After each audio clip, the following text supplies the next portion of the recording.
ang lahat, last 2020. Di tayo magkakilala pero unang kita ko pa lang sa'yo para bang na-love at first sight ata ako. Sinubukan kong i-message ka at sabi ko, "Hi, nakita nga pala kita kanina." Kala ko yun na yun.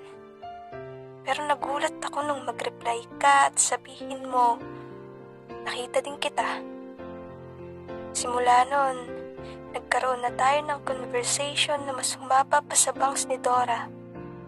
Usapang tinatawag nilang walang katapusan, hanggang sa naging friends at para bang importante na di ko kayang kalimutan. After 2 weeks, doon na nagsimula yung pagpapasaya ko sa'yo. Na sa tuwing malungkot ka, mga sinisend kong memes lagi ang sa'yo'y nagpapasaya. At sinasabihan pa kita, "Cheer up." Yun bang upuan na laging daladala ni Glock 9? Pero sa kabila ng lahat, di ko inakala na aabot ng 1 taon ng pagkakaibigan nating dalawa. At di lang yun, pakiramdam ko na para bang gumagaan ang loob natin sa isa't isa. Hanggang sa naligawan na nga kita. Ina-update tuwing umaga, tinatanong kung kumain ka na ba, kamusta ka na ba, o di kaya okay ka lang ba? Walang sawang pagtatanong, walang sawang pag-uusap ang meron sa ating dalawa hanggang sa dumating ang point na pa-oo na nga kita. Yung pakiramdam na di mo alam kung gaano ka kasaya.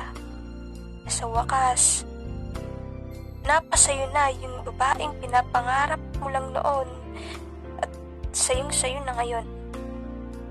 Halos di na ako makakain nung sagutin mo ako ng oo. Pero halos di na rin ako makakain bigla mong sabihin sa akin na ika'y susuko. Nadurog ako nung mga panahong iniwan mo ko. Nadurog ako nung mga panahong ang pangako natin ay di mo na pala mabubuo. At mas nadurog ako nung bigla mong sabihin na di mo na ako kayang mahalin ng buong buo.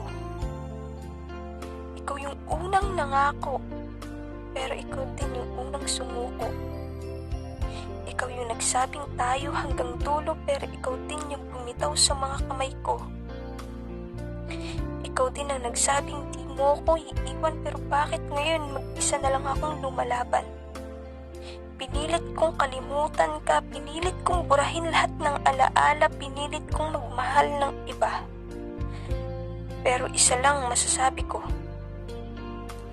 di ko pa pala kaya nang wala ka. Pagsabihan man ako ng maraming tao na para na akong tanga, sabihan man nila na matagal na yun at tayo tapos na. Pero mananatiling ikaw at ikaw pa rin. Di ko alam kung paano tatapusin ang istoryang to.